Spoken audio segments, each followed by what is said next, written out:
Shetani ashinde mfululizo. 5,000 types of lies. The greatness of a nation. To speak truth to power. Jamaa vipi, habari yenu ya leo? Natumaini mmeshinda salama. Na kwa majina naitwa Wilson Ochar na nawashukuru kujiunga nasi katika Sikiliza TV. Na katika mada ya leo nataka tuzungumze hii jambo la wimbi la Niko Kadi. Manake Gen Z wafurika IEBC na Mheshimiwa Ruto yaonekana ako matatizoni. Na manake usiku wa leo hadithi yetu si ya kisiasa tu, ni ya kizazi kipya, ni ya nguvu ya kipekee na inaweza kubadilisha sura ya 2027 kabisa. Manake kote nchini Kenya vijana wa Gen Z wanafurika kwenye ofisi ya IEBC kwa idadi kubwa chini ya kauli mbinu moja tu, na mbinu hiyo ni Niko Kadi. Lakini swali kuu ni hili: je, huu ni uandikishaji wa wapiga kura tu au ni mwanzo wa tetemeko la ardhi la kisiasa? Hebu tutazame hii picha ya habari alafu tutarejea tuchambue kwa wazi. Eyes on the 2027 polls now, and pressure is mounting on the electoral body IEBC to bolster its staff numbers to cope with the high number of Gen Z youth registering as voters. The IEBC appears overwhelmed following the surge in numbers of youth registering as voters due to an ongoing Niko Kadi campaign aimed at effecting change in the forthcoming elections. Young voters continue to throng various centers, outnumbering the available IEBC staff. And as Martin Opio reports, politicians have been told to keep off from the campaign. Kibra constituency. The Gen Z wave under the banner Niko Kadi was on the ground with efforts to mobilize the young population to register as voters. Just as they did during the protest against the 2024 finance bill, mobilization was done online, with many turning up to register, numbers that appear to overwhelm IEBC staff.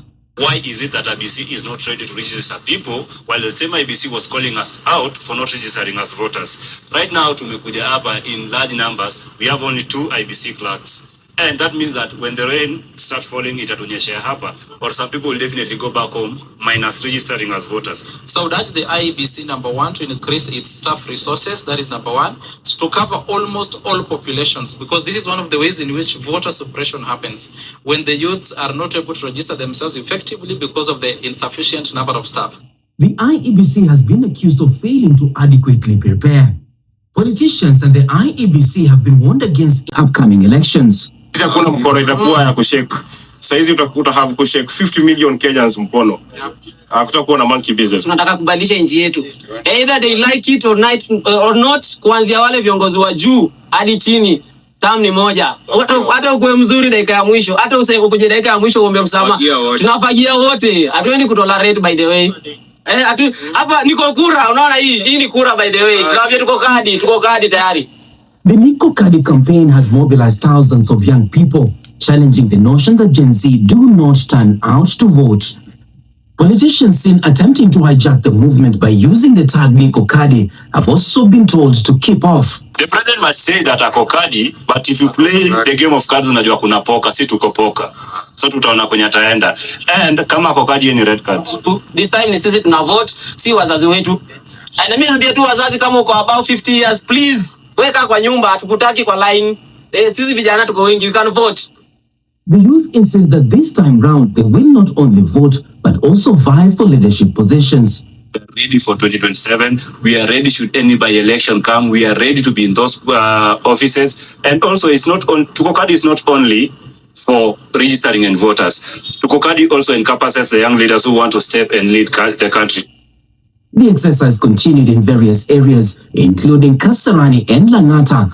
At the IEBC headquarters, large crowds turned up, forcing some to queue outside the offices. There's been this notion that our votes don't matter. No, like the Gen Zs or millennials, but now we have turned up in mass numbers, as you can see behind me. It's high time we actually stood our ground and took accountability for the future we actually want, voting leaders who will actually work for the people instead of against the people. The IEBC is expected to officially launch mass voter registration next Monday.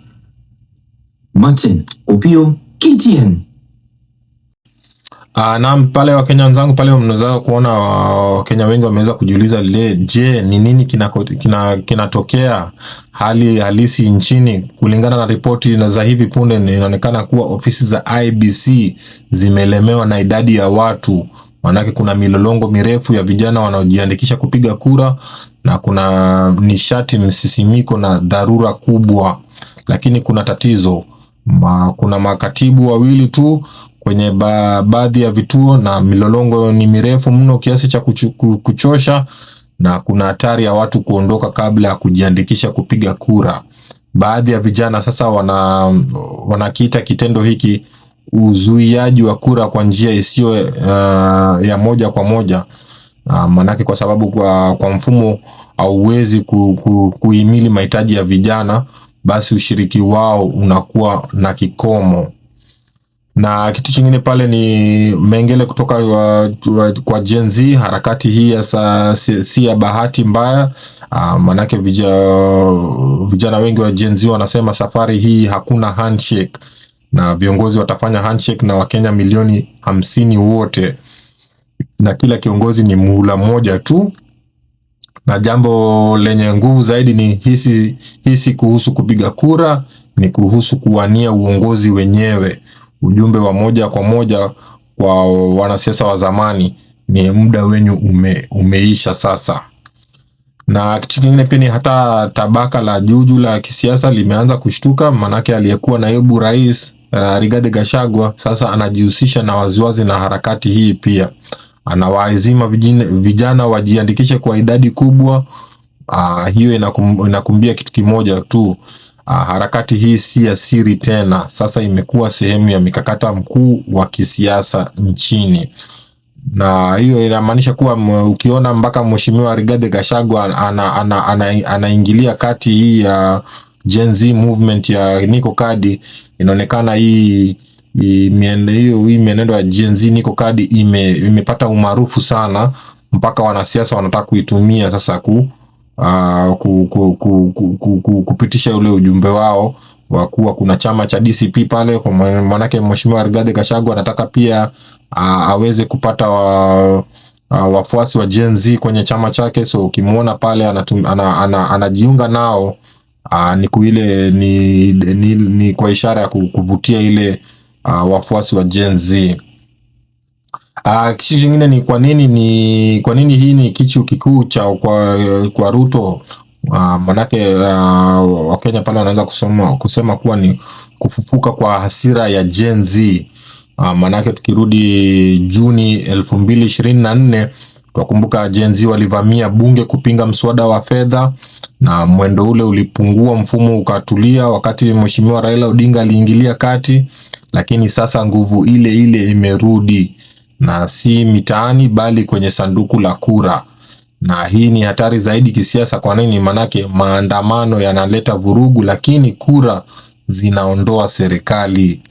Na kitu kingine Wakenya pale wameweza kusema ni kutoka mitaani hadi kwenye kura ni kizazi hiki kinajaribu kitu kipya.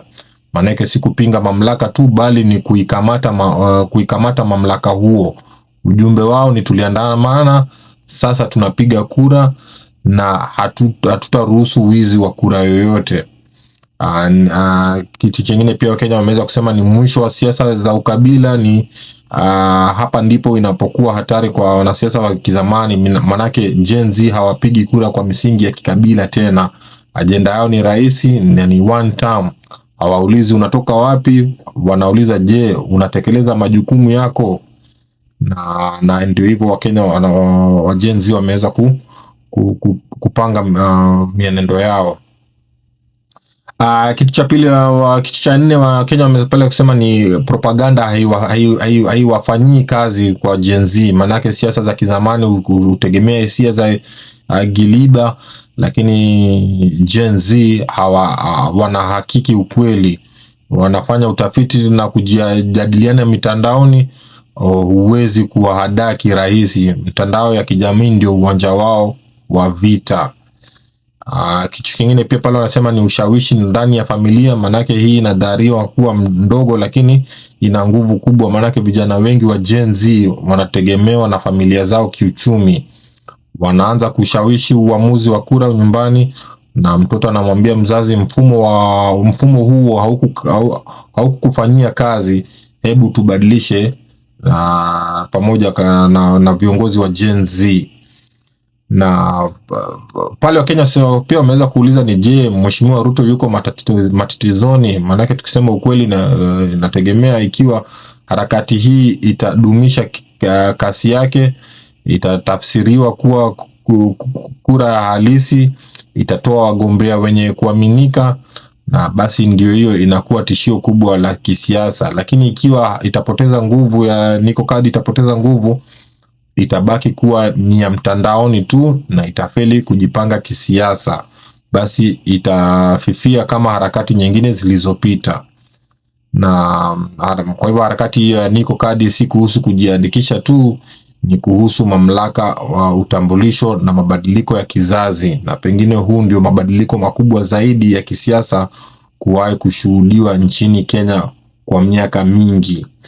Na kwa maswali yenu wapenzi watazamaji, nielezeni pale kwenye comment section, ni je, unadhani Gen Z wataibadilisha siasa ya Kenya? Nielezee pale kama waona Gen Z wako na uwezo wa kubadilisha siasa ya Kenya. Swali la pili ni je, harakati hii itadumu hadi 2027? Nielezeni pale kwenye comment section kama mwaona Gen Z wataweza kusukuma hii harakati mpaka mwaka ujao, mwaka kesho. Na swali la tatu ni pale, je, huu ndo mwisho wa upigaji kura wa kikabila? Nielezeni pale kwenye comment section, mwaonaje? Ni Gen Z watamaliza mienendo ya kupiga kura kwa msingi wa kikabila? Nielezeni pale majibu yenu na maoni yenu. Na swali la mwisho ni je, harakati hii inaweza kumwondoa rais aliye madarakani? Nielezeni pale kwenye comment section, weka maoni hapo, like hii video, share kwa kila Mkenya, subscribe kwenye Sikiliza TV. Nashukuru sana kama umefikisha kuona hii video kipindi hiki mpaka muda huu, na hapa turipoti siasa tu, tunachambua mamlaka bali na habari, na baki na msimamo. Na asanteni sana kujiunga nasi. Kwa majina naitwa Wilson Ochar. Nashukuru sana kujiunga nasi leo, na natumani mbaki salama, na tutaonana katika kipindi kijacho. Asanteni sana.